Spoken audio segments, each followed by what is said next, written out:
Hello students, जैसा कि आप जानते हैं मैग्नेटिज्म के अंदर हमारा टॉपिक जो है वो चल रहा है और उसके अंदर हमने ये पढ़ लिया था कि magnetic field at an axial line due to a bar magnet, और बार मैग्नेट और उसकी प्रॉपर्टीज जो है वो हमने डिस्कस कर ली थी।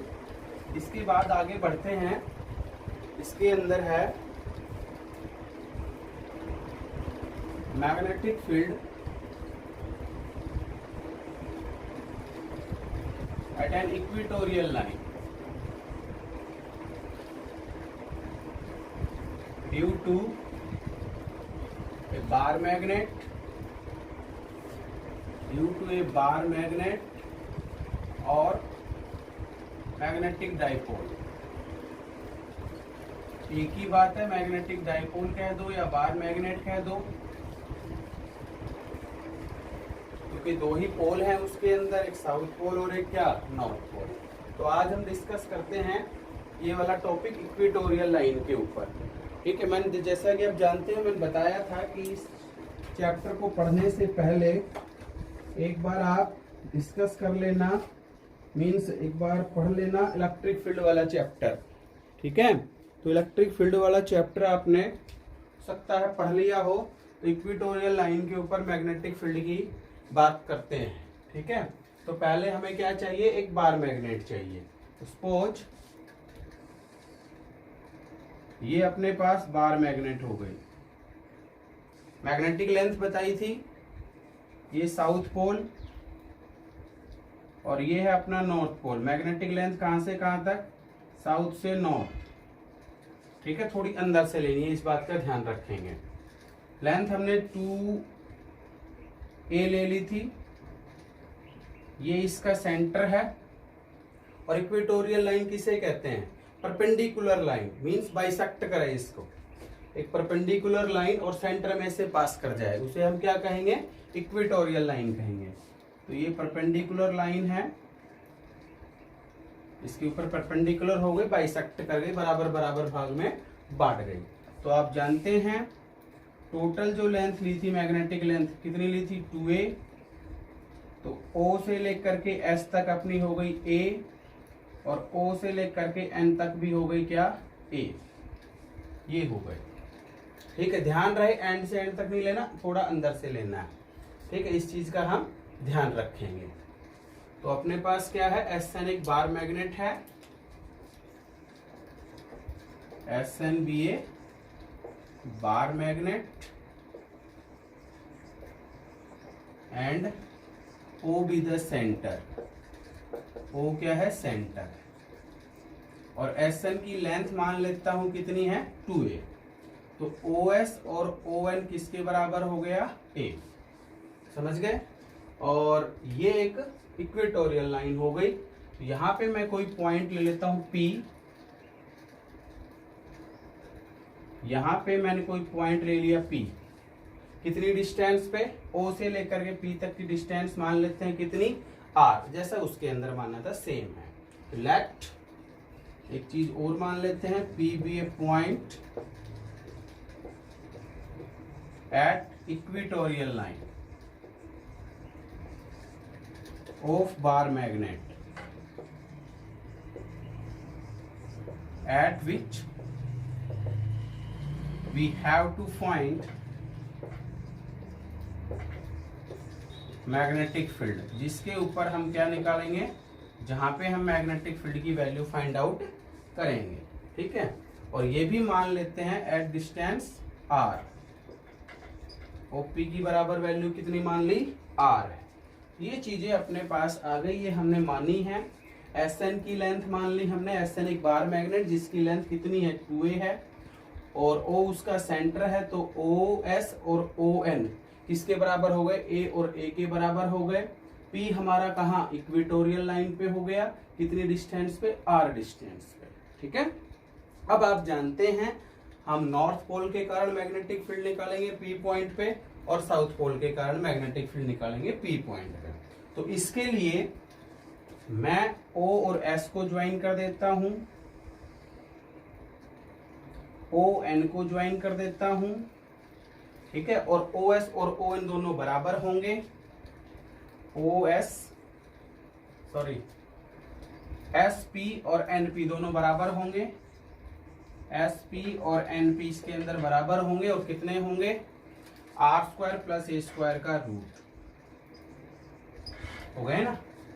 एन पी और एस पी की जो वैल्यू आ गई वो आ गई R square plus A square का रूट,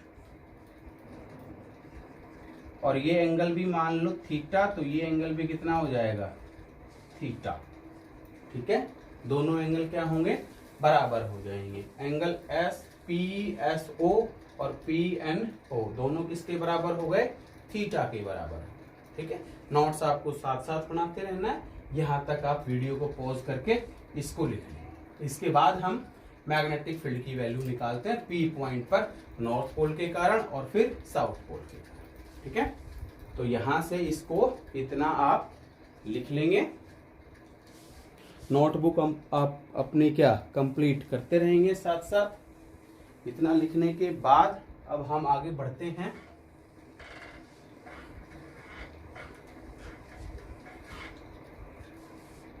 कि magnetic field at point P due to north pole, magnetic field at point P due to north pole कितनी आएगी, B1 मैग्नीट्यूड निकाल रहा हूं, B1 वेक्टर मैग्नीट्यूड ऐसे लिखते हैं या सिंपली B1 लिख दो, एक ही बात है। इसके बराबर आ जाएगा, बताया था म्यू नॉट अपॉन 4 पाई, पोल स्ट्रेंथ कितनी हो गई, यहाँ पे होती है -m, यहाँ पे मान लो क्या +m, तो m डिवाइडेड बाई NP का स्क्वायर, डिस्टेंस का स्क्वायर। ठीक है, इतनी आ गई। NP की वैल्यू जानते हैं, ये रख दो, और B1 बराबर आ गया mu not upon 4 pi m upon are square plus A square, under root का होल स्क्वायर करोगे तो क्या होगा, हट जाएगा। अंडर रूट का होल स्क्वायर करेंगे, अंडर रूट हट जाएगा।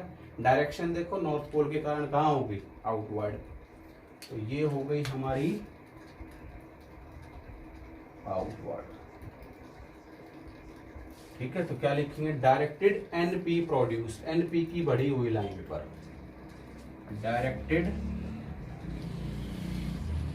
एनपी प्रोड्यूस्ड, एनपी की बढ़ी हुई लाइन पर, और इसको मान लेना क्या, फर्स्ट। इसी तरह से सेम टू सेम आप किसके लिए निकालेंगे, मैग्नेटिक फील्ड पी पॉइंट के ऊपर साउथ पोल के कारण फाइंड आउट करोगे। तो साउथ पोल के लिए फाइंड आउट करने के लिए क्या करना पड़ेगा, ऐसे ही, ऐसे कैसे कर दो, मैग्नीट्यूड तो वही आएगा क्योंकि सारा कुछ सेम है। Magnetic field at point P, magnetic field at point P due to south pole, ये हमारा हो जाएगा कितना, सेम आएगा, मैग्नीट्यूड तो चेंज नहीं आएगा। B2 vector magnitude mu not upon 4 pi m divided by SP का स्क्वायर, या B2 बराबर क्या लिख दोगे, mu not upon 4 pi m divided by r square plus a square, under root का होल स्क्वायर करोगे रूट हट जाएगा। और इसकी डायरेक्शन साउथ है तो अंदर की तरफ, ये आ जाएगा अंदर की तरफ इसकी direction. Directed towards PS, directed along PS। ठीक, इसमें बढ़ाने की जरूरत नहीं है क्योंकि उसमें तो आउटवर्ड था इसलिए बढ़ा दिया, इसमें ऐसे के ऐसे। ठीक है, अब आपको क्या करना है, रिजल्टेंट मैग्नेटिक फील्ड निकालना है। अब हम क्या, रिजल्टेंट मैग्नेटिक फील्ड यहां से निकालेंगे। ठीक है, तो कैसे निकालोगे वो आपको सोचना है, क्या करना है कि अब रिजल्टेंट निकालने के लिए आप अब ये देखो कि B1 और B2 की डायरेक्शन किधर है। यहां से आपको पता चल रहा होगा B1 की जो डायरेक्शन है और B2 की जो डायरेक्शन है वो ना तो सेम है, सेम डायरेक्शन में है दोनों, और ना ही अपोजिट में है। तो ना ही हम सिंपली सीधा सीधा तो ऐड भी नहीं कर सकते और सीधा सीधा हम क्या सब्ट्रैक्ट भी नहीं कर सकते। ठीक है, तो वेक्टर सम के अकॉर्डिंग हमें ये काम करना है। तो वेक्टर सम के अकॉर्डिंग ले, सेम डायरेक्शन होगी, अपोजिट डायरेक्शन होगी, तो कंपोनेंट्स हमें यहाँ पे इसके ब्रेक करने पड़ेंगे। ठीक है, तो यहाँ पे आप क्या करेंगे, कंपोनेंट्स को ब्रेक करेंगे। क्या करना है, सपोज मैंने ये किया, इसके पैरेलल में एक लाइन ड्रॉ कर ली, एक्स डैश, इधर एक्स मान लेते हैं, इधर एक्स डैश। यहाँ पे देखो ये एंगल थीटा है, तो ये एंगल भी आपका थीटा ही होगा। अब B1 के दो कंपोनेंट बना लो, समझ गए होंगे। इधर कौन सा कंपोनेंट आ गया, B1 cos थीटा, ऊपर कौन सा चला जाएगा, B1 sin थीटा। ये एंगल थीटा है, ये भी थीटा ही होगा, तो B2 का इधर कौन सा कंपोनेंट आ जाएगा, B2 cos थीटा। और देखो ये इधर है B2, तो नीचे की तरफ आएगा B2 sin theta, B2 sin theta. But B1 का मैग्नीट्यूड और B2 का मैग्नीट्यूड दोनों क्या है, बराबर है। ठीक है, यहां से इतना वीडियो को पॉज करके आप लिख लेंगे। उसके बाद B1 magnitude, B1 vector magnitude और बराबर है B2 वेक्टर मैग्नीट्यूड। तो यहां से क्या समझ आया, B1 sin थीटा ऊपर है, B2 sin थीटा नीचे है, तो ये तो दोनों क्या कर जाएंगे, एक दूसरे को कैंसिल कर जाएंगे। और B1 cos theta, B2 cos theta, दोनों के डायरेक्शन देखो यहाँ पे सेम है, तो दोनों क्या हो जाएंगे, ऐड हो जाएंगे। तो यहां से आप क्या लिखेंगे, इसको वीडियो को पॉज करके और पूरा लिख करके फिर आगे बढ़ रहे हैं। तो यहां से S B1 sin theta and B2 sin theta are equal and opposite, so they cancel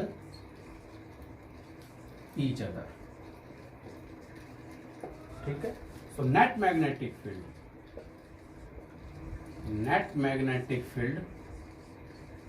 at point P क्या आएगी, B बराबर B1 cos theta plus B2 cos theta. इतना आया समझ। लेकिन B1 और B2 की वैल्यू क्या है, दोनों की यहां से बराबर है। B1 और B2 की वैल्यू क्या है, यहां से बराबर है, तो चाहे B1 को B2 के बराबर लिख दो या B2 को B1 के बराबर लिख दो। तो यहां से आपके पास क्या आ जाएगा, B1 B2 बराबर है, तो क्या लिख दो, और B vector magnitude 2B1 cos theta लिख दो या 2B2 cos थीटा लिख दो, बात एक ही है। B1 की वैल्यू है फर्स्ट इक्वेशन से आपके पास, पुट कर दो, μ0/4πm/r² प्लस a², ये थी cos थीटा। देखो यहां से कोई भी ट्राइंगल ले लो, ONP ले लो या OSP ले लो, एक ही बात है। cos थीटा आप जानते हैं, बेस अपॉन क्या होता है, हाइपोटेन्यूज। बेस क्या हो गया, a हो गया, हाइपोटेन्यूज क्या हो गया, r² प्लस a² का रूट हो गया। तो ये आ गया a divided by r² plus a² का रूट। समझ गए, ठीक है। इतना यहां से इसको लिख लेंगे, ठीक है। तो यहां से अब आगे देखो, इस 2 को मैं a के साथ लगा रहा हूं, इस 2 को मान लो a के साथ लगा दूं मैं, क्या कोई फर्क नहीं पड़ेगा। थोड़ा सा रीअरेंज करके हमें कैलकुलेशन करनी पड़ेगी। तो B वेक्टर मैग्नीट्यूड ये आएगा μ0/4π, ये पोल स्ट्रेंथ है m इंटू, इस 2 को मैंने a के साथ लिख दिया, और यहां से r² प्लस a², पावर यहाँ पे 1 हो गई, यहाँ पे 1/2 हो गई, तो कितनी हो गई, 3/2। ठीक है, m इंटू 2a जानते हैं, क्या बताया था पीछे वाली वीडियो के अंदर देखा होगा, मैग्नेटिक डाइपोल मोमेंट। m बराबर कितना लिखा था, m into 2a, pole strength into क्या, सेपरेशन। तो यहां से इसकी वैल्यू आप पुट कर देंगे, तो क्या आ जाएगा, B vector magnitude μ0/4π capital M divided by r² plus power 3। ये नेट मैग्नेटिक फील्ड आ गया। ठीक है, मैग्नीट्यूड में, इसमें मैग्नीट्यूड, ठीक है। अब यदि इसकी बार मैग्नेट की लेंथ क्या है, कम है किसके कंपैरिजन में, आर के कंपैरिजन में, तो क्या करेंगे, if a less than r, तो क्या करोगे, क्या बताया था, ए को आर की टर्म में आप नेग्लेक्ट कर देंगे, तो यहां से क्या आ जाएगा आंसर, वो आप देखेंगे, ठीक है। आर के कंपैरिजन में ए को क्या कर दो, नेग्लेक्ट कर दो, तो यहां से क्या आ जाएगा, बी बराबर mu not upon 4 pi m upon are square power 3/2, r square power कितनी 3/2, 2 से 2 कैंसिल हो जाएगा, क्या बच जाएगा r3, ये आंसर आया, ठीक है। एक्सियल लाइन में और इक्वेटोरियल में क्या फर्क है, वहां पे क्या बताया था, वहां पे ट्वाइस था, यहाँ पे ट्वाइस नहीं है। और यदि मैं इसी को वेक्टर फॉर्म में लिखूं, मान लो यदि वेक्टर फॉर्म में लिखूं तो क्या लिखेंगे, बी वेक्टर बराबर mu not upon 4 pi m vector divided by r cube, but यहाँ पे माइनस लगाएंगे, क्यों, क्योंकि देखो डाइपोल मोमेंट की डायरेक्शन होगी साउथ से नॉर्थ, होगी साउथ से नॉर्थ, नेट मैग्नेटिक फील्ड किधर आ रहा है, इधर आ रहा है, देखो B1 cos theta B2 cos theta add हो रहे हैं, तो इन दोनों का तो कोई काम है, रोल ही नहीं है, क्योंकि ये तो दोनों क्या कर गए, कैंसिल कर गए, तो ये तो डायरेक्शन हो गई P से x डैश, और ये हो गई S से N, तो डाइपोल मोमेंट की डायरेक्शन S से N और इसकी डायरेक्शन P से x, तो दोनों की डायरेक्शन क्या हो गई, अपोजिट, अपोजिट के लिए मैंने क्या लगा दिया, माइनस, ठीक है। तो वहां एक्सियल लाइन के अंदर जब था तो डायरेक्शन सेम थी, तो साइन कैसा आ गया था प्लस, बट यहाँ डायरेक्शन अपोजिट है, तो कैसा साइन आ जाएगा, माइनस, ये वेक्टर फॉर्म में आया। और यदि आप एक चीज और लिखना चाहो नोट डाल करके, तो इसको यहाँ पे वीडियो को पॉज करके पूरा कर लेंगे, ठीक है। इक्वेटोरियल लाइन वाला जो टॉपिक है हमारा वो कंप्लीट होता है यहाँ पे। तो क्या आएगा, magnetic field eight axial line बराबर हो गई twice of magnetic field eight equatorial line, ये रिलेशन इलेक्ट्रिक फील्ड के केस में भी था ये, और यहाँ मैग्नेटिक फील्ड के केस में भी रहेगा, समझ आया, ठीक है। तो magnetic field at an equatorial line पे ये होगा, तो दोनों बातें हमारी हो गई, एक्सियल लाइन के ऊपर भी और क्या, इक्वेटोरियल लाइन के ऊपर। मैग्नेटिक फील्ड कहाँ, एक्सियल लाइन पे भी हुई और क्या, इक्वेटोरियल लाइन पे भी हुई। एनी पॉइंट की और बात कर लेते हैं यहीं पे, तो ये समझ गए होंगे आप। इक्वेटोरियल लाइन के बाद यदि एनी पॉइंट की बात करूं, इसमें चाहे आप डायरेक्ट फॉर्मूला याद रख लेना या थोड़ा सा समझ करके कर लेना। At any point,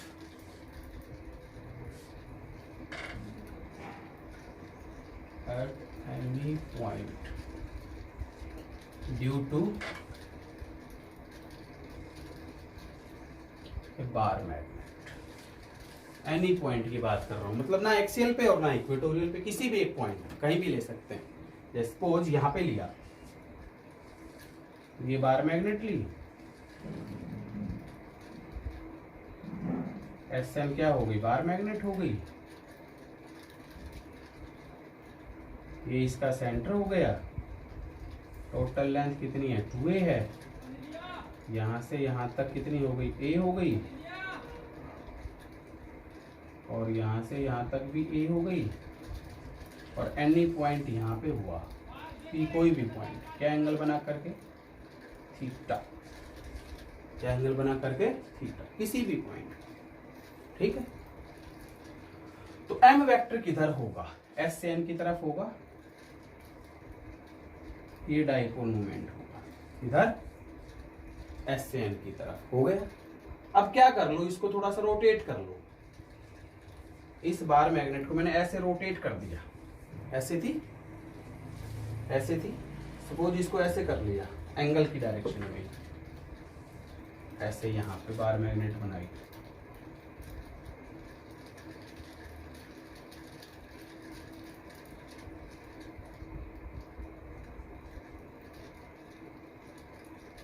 S point यहाँ पे आ गया, ये एन यहाँ पे आ गया। तो इधर एम का कौन सा कंपोनेंट हो गया, इधर एम कॉस थीटा।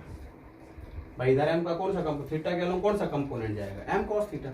अब देखो इस एस डैश एन डैश के लिए, इस S dash N dash bar magnet के लिए पी पॉइंट कहाँ पे हो गया, एक्सियल लाइन पे हो गया। कहाँ हो गया, एक्सियल लाइन पे हो गया। मैग्नेटिक फील्ड क्या होती है, V1 बराबर इस क्या बताया था एक्सियल लाइन पे, 2 mu not upon 4 pi M upon are cube. But M का यहाँ पे कौन सा कंपोनेंट है, एम कॉस थीटा। कौन सा कंपोनेंट है, एम कॉस थीटा। और डायरेक्शन क्या बताई थी, इसी के अलावा। डायरेक्शन कहाँ हो जाएगी, इसी के अलावा। हो गई, समझ गए ये स्टेप।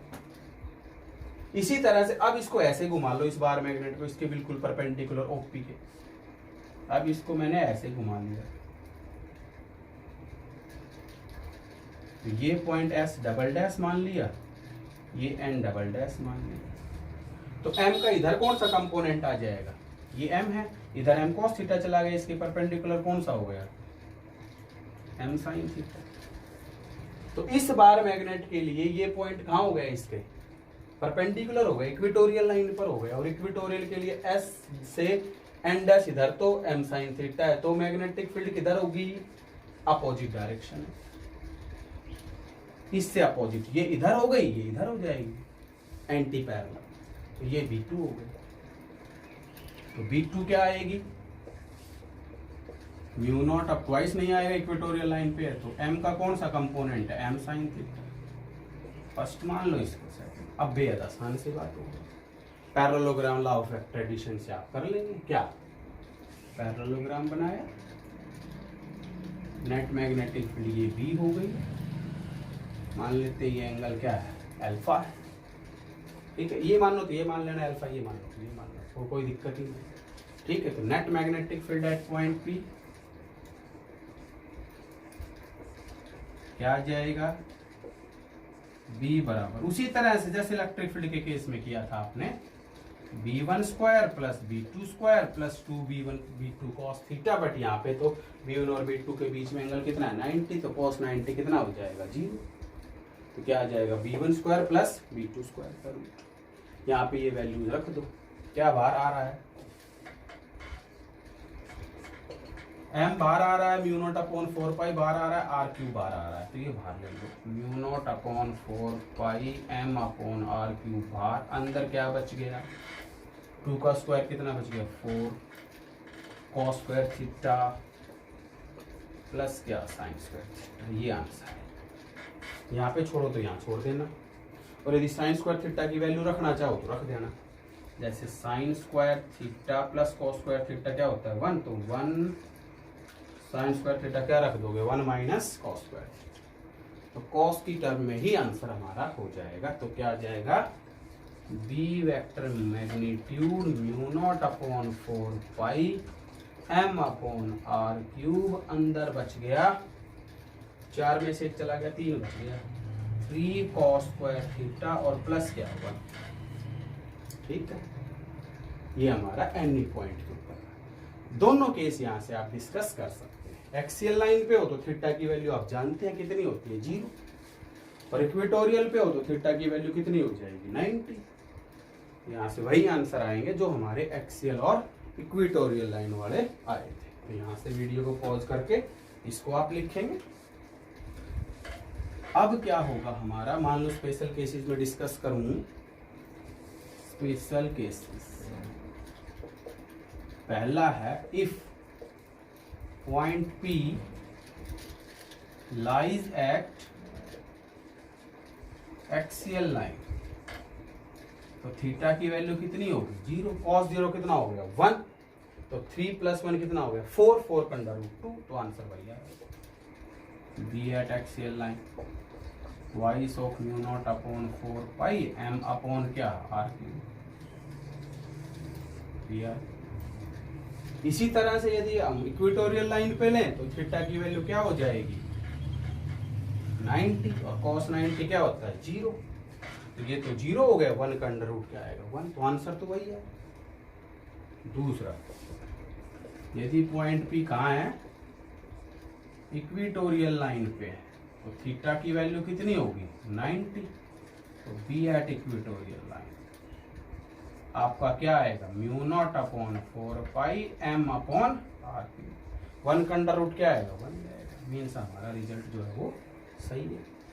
ठीक है, तो इस तरह से आपको ये काम करना है कि एक्सियल लाइन पे हमने निकाल लिया था, इक्वेटोरियल लाइन पे हमने निकाल लिया था और एट एनी पॉइंट पे हमने फाइंड आउट कर लिया था। ठीक है, अब हम बात करते हैं कि बार मैग्नेट रोटेट जब करेगी, यूनिफॉर्म मैग्नेटिक फील्ड के अंदर रखेंगे तो रोटेट करेगी तो टॉर्क प्रोड्यूस होगा।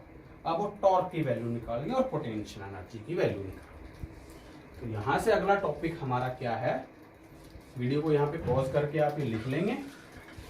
ठीक है, समझ के करना है, पहले वीडियो अच्छे से देखना है, समझना है और दोबारा अपने नोट्स बनाते रहना है साथ साथ। अब बात करते हैं टॉर्क की कि टॉर्क कैसे निकालेंगे। Torque due to a bar magnet placed in uniform magnetic field.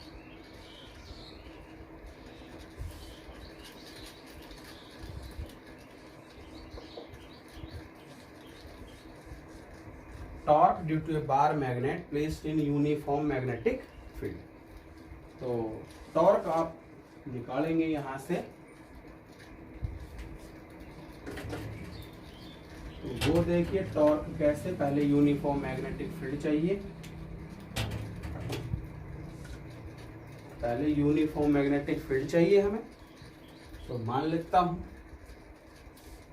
ये यूनिफॉर्म मैग्नेटिक फील्ड है, पैरेलल लाइंस हैं equidistance to each other. दूसरा जो यूनिफॉर्म मैग्नेटिक फील्ड होता है वो आपको बता रखा है, डॉट से भी रिप्रेजेंट करते हैं और क्या क्रॉस से भी रिप्रेजेंट करते हैं।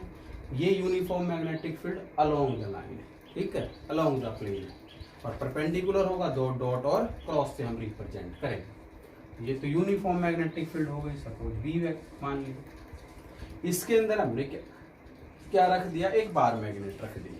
ठीक है, तो यहाँ पे आप क्या रख दो, एक बार मैग्नेट रख दो। तो यहां से सपोज मैंने एक बार मैग्नेट रखा,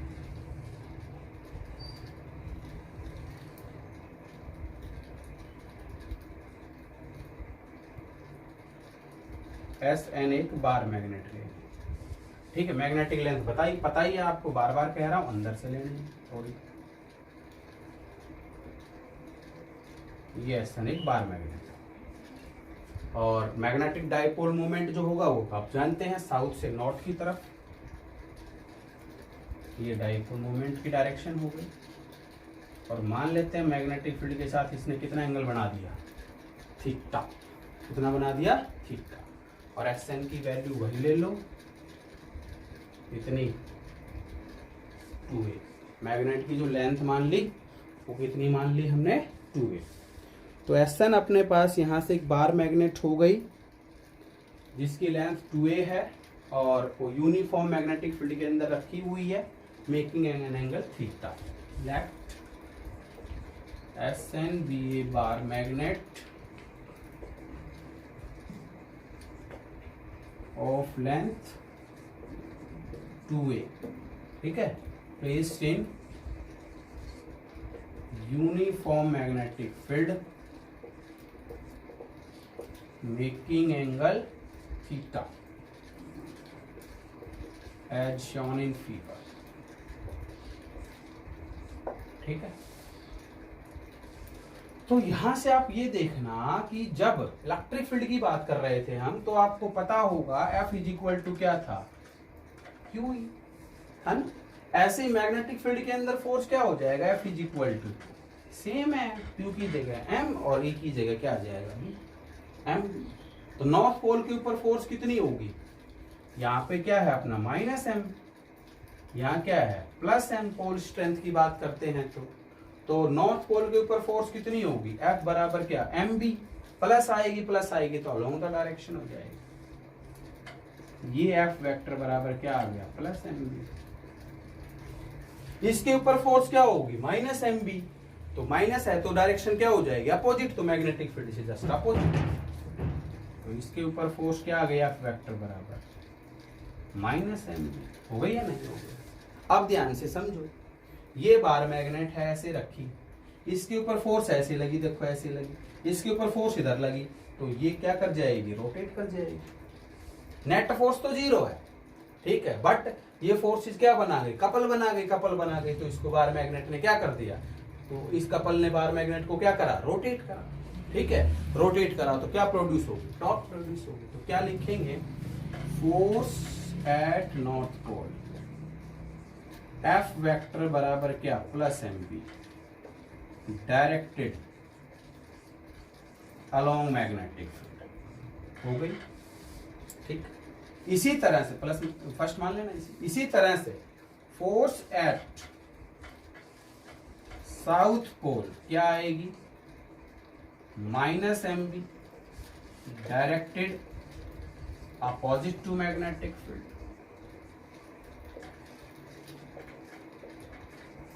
तो ये फोर्सेस क्या बनाएंगे, कपल बनाएंगे, रोटेट्स द बार मैग्नेट, और रोटेट कर गई तो क्या, टॉर्क प्रोड्यूस हो गया। उस टॉर्क की वैल्यू हमें यहाँ पे निकालनी है। टॉर्क समझ गए ना, ऐसे है, ये ऐसे रोटेट कर जाएगी इस तरह से, ठीक है।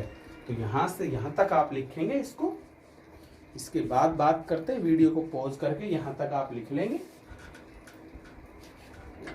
तो अब जब टॉर्क निकालोगे तो एक लाइन लिख देना, so these forces produce a couple, ठीक है। ये फोर्सेज क्या बनाएंगी, कपल बनाएंगे, ठीक है। यहां तक लिखने के बाद लिख लेंगे, these forces produce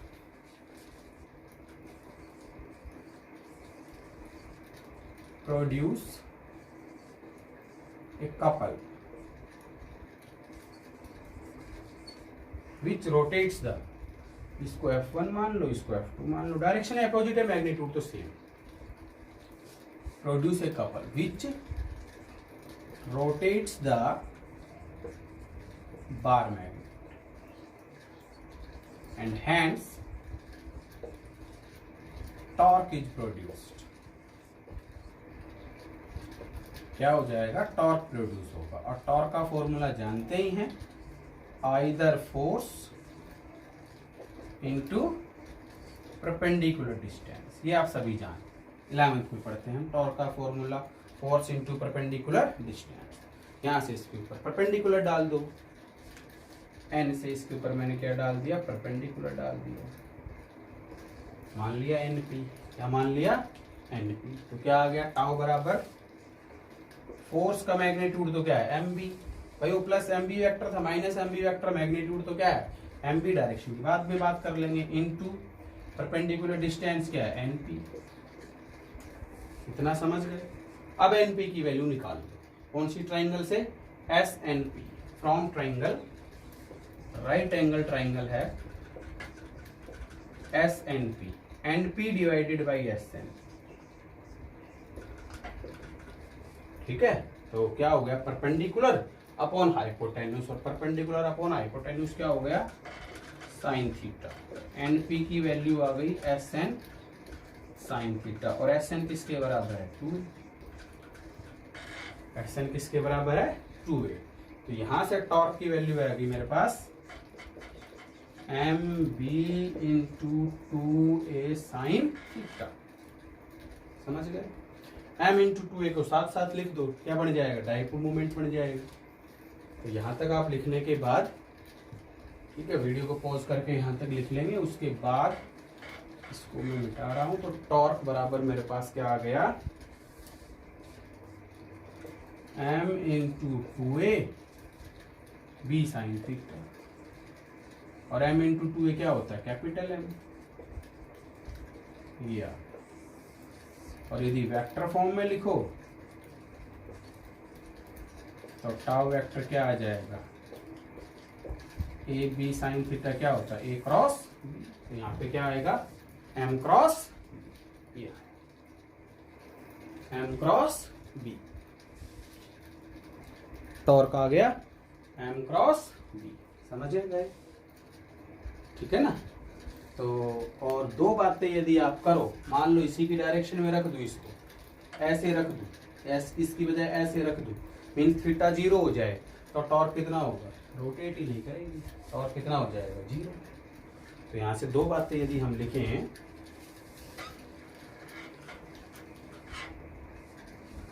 if theta बराबर 0,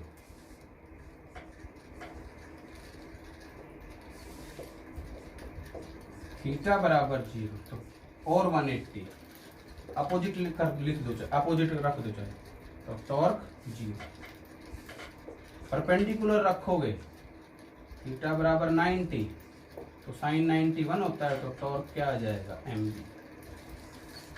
ये साइन 91, तो टॉर्क क्या हो जाएगा? mb। समझ गए? और नेट फोर्स 0। नेट फोर्स, यदि नेट फोर्स लिखोगे, तीसरी बात यदि मैं ये लिख दूं, नेट फोर्स कितनी पूछे आपसे, तो नेट फोर्स F वेक्टर बराबर क्या आ जाएगा? F1 vector plus net force 0। ठीक है, टॉर्क 0 नहीं होगा। यूनिफॉर्म मैग्नेटिक फील्ड की बात है ये। नॉन यूनिफॉर्म के अंदर नेट फोर्स 0 नहीं होगी, क्योंकि वहां पे मैग्नेटिक फील्ड नॉन यूनिफॉर्म हो जाएगा, तो इसमें mb डैश, यहाँ पे mb, इस तरह से। तो नॉन यूनिफॉर्म होगा तो उस चीज का भी ध्यान रखेंगे। ये यूनिफॉर्म मैग्नेटिक फील्ड की बात है। यूनिफॉर्म मैग्नेटिक फील्ड के अंदर नेट फोर्स हमेशा 0 होगा। नॉन यूनिफॉर्म के अंदर की बात करेंगे तो वहां पे नेट फोर्स 0 नहीं होगा, टॉर्क भी 0 नहीं। ठीक है, तो ये चीज आप ध्यान रखें। और यदि यहां से पोटेंशियल एनर्जी निकालना चाहें, डायग्राम आपका सेम रहेगा। पोटेंशियल एनर्जी यदि निकालें हम, potential energy due to a bar magnet placed in uniform magnetic. तो पोटेंशियल एनर्जी के लिए क्या करेंगे आप? Small amount of work done, work करना है, तो small amount of work done dw बराबर क्या होता है? ये 11th में पढ़ते हैं, टाउ इंटू डी थीटा। ठीक है, यदि लीनियर की बात करोगे तो F इंटू ds होता है, और सर्कुलर मोशन की बात करेंगे तो क्या होता है? Tau into D theta. ये जानते हैं। टाउ की वैल्यू पुट कर दो, यहाँ पे क्या आ जाएगा? dw बराबर, ये है mb साइन थीटा और इंटू डी थीटा। सभी जानते हो टोटल वर्क डन निकालने के लिए क्या करोगे? इंटीग्रेशन। तो टोटल वर्क डन हो गया w, mb तो बाहर आ जाएगा, और sine theta into D theta का इंटीग्रेशन। कहां से कहां तक लिख दो? थीटा 1 से थीटा 2। समझ गए भाई? थीटा 1 से थीटा 2 कोई भी एंगल है, जब वो पहले 30 पे, बाद में रोटेट करने के बाद 60 पे आ गए, तो 30 से लेकर के क्या 60 तक हो गए। इसे ही आप पोटेंशियल एनर्जी कहेंगे। mb साइन थीटा का इंटीग्रेशन आप जानते होंगे क्या होता है? डिफरेंशिएशन कॉस थीटा होता है, तो इंटीग्रेशन माइनस कॉस थीटा। ठीक है, upper limit minus lower limit, हो गया हमारा काम। माइनस बाहर लिख दो, minus mb cos theta 2 minus cos theta 1। ये आंसर पोटेंशियल एनर्जी का, ये answer minus mb cos theta 2 minus cos theta 1। ठीक है, आंसर मतलब रिजल्ट आपको ये यूज करना है, रिजल्ट आप ये यूज करेंगे। स्पेशल केसेस की बात अलग है। स्पेशल केसेस में यदि यहां से लूं तो इतना आप लिख लेंगे, इसको वीडियो को पॉज करके। यहाँ पे स्पेशल केसेस की यदि मैं बात करूं तो मेरे पास क्या आ जाएगा? स्पेशल केसेस, मान लेता हूं इफ थीटा 1 है 90 डिग्री और थीटा 2 है कोई भी थीटा, मान लो पहले ऐसे रखा है और फिर किसी पे भी एंगल पे आ गए, तो cos 90 तो कितना होता है? 0 होता है। cos 90 कितना होता है? 0 होता है। तो यहाँ पे ये कितना आ जाएगा? u बराबर माइनस mb cos थीटा, और cos थीटा आ जाए तो dot product, potential energy dot product में आएगा और टॉर्क क्रॉस प्रोडक्ट में आएगा। ठीक है, और ये आप जानते हैं स्टेबल इक्विलिब्रियम के लिए थीटा की वैल्यू 0, अनस्टेबल के लिए थीटा की वैल्यू 180। ठीक है, ये चीज ध्यान रखना। फॉर स्टेबल इक्विलिब्रियम, ये भी हम 11th में पढ़ लेते हैं। स्टेबल इक्विलिब्रियम थीटा बराबर 0 and for unstable equilibrium theta बराबर 180। ये भी हम इसमें 11th क्लास में पढ़ लेंगे। ठीक है, पहला केस ये होगा। दूसरे केस की बात करूं, मान लो